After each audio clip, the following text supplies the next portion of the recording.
शकतो किंवा आंदोलन करण्याची ज्याच्यावरती वेळ आणतायत आणि त्यांची तुलना जे कोणी भाजपवाले पहलगाम मधल्या अतिरेक्यांशी करतायत हे म्हणजे मराठी माणसाचे आणि मराठी भाषेचे मारेकरी आहेत आणि या मारेकऱ्यांना मराठी माणसाने आता ओळखलं पाहिजे. हे मराठी भाषेचे मारेकरी आहेत आणि मग जर का त्यांनी विषय काढलाच असेल तर पहलगामच्या अतिरेकी भाजपामध्ये गेले का हे त्यांनी सांगावं. मिळत कसे नाहीत हे पहलगाम मधले अतिरेकी गेले कुठे?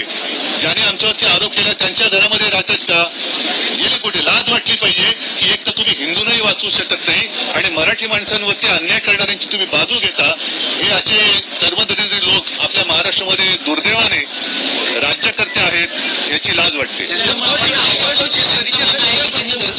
मराठी विजयोत्सवात जी भाषणं झाली त्याला रडगाण असं म्हटलं. मी त्यांची मानसिकता समजू शकतो कारण भाजप हा मूळ भाजप हा मेलेला आहे.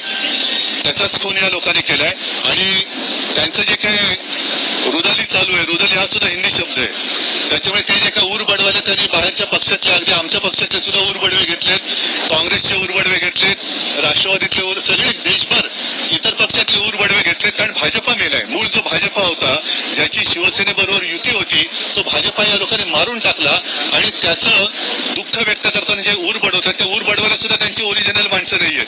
त्यांना ती माणसं सुद्धा इतर पक्षातून घ्यावं लागतात. त्याच्यामुळे फडणवीसांची प्रतिक्रिया मी समजू शकतो पण मराठी माणसाच्या आनंद क्षणाला ज्यांना रुदाली वाटत असेल हे अत्यंत विकृत आणि हिंसक वृत्तीची माणसं आहेत.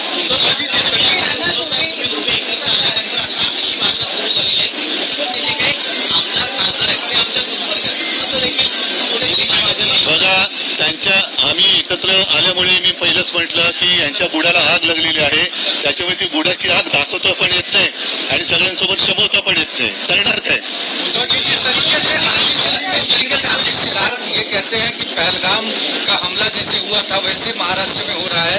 दूसरा उन्होंने हिंदुत्व और पहले एक का पहले देता हूँ. मैंने अभी जैसे कहा कि ऐसे लोग जैसे किसका नाम मैंने लिया? नहीं पहला जो पहलगाम में जिन आतंकियों के साथ आतंकवादियों के साथ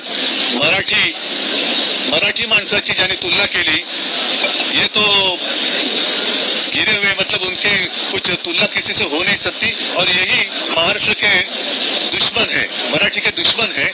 और फिर मेरा सवाल यही है कि ठीक है हम हमारा जो कुछ है देख लेंगे लेकिन पहलगाम के आतंकवादी भाजपा में गए क्या?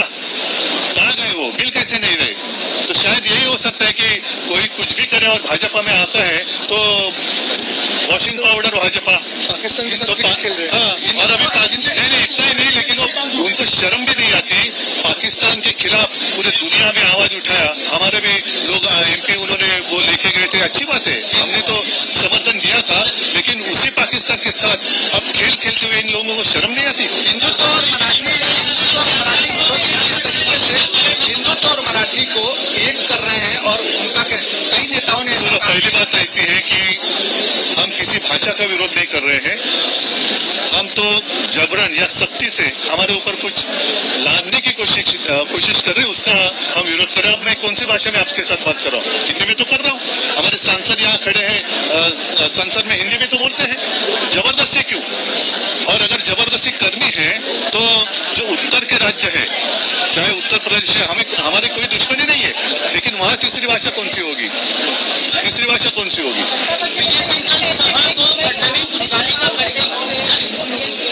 फिर उन्होंने जो जमावड़ा किया है वो नहीं उन्होंने वो छोड़ दो. उन्होंने जो जमावड़ा किया है सब गुनेगार और जो भ्रष्ट लोगों को इकट्ठा किया है साथ लिया है वो किसको देखकर किया है?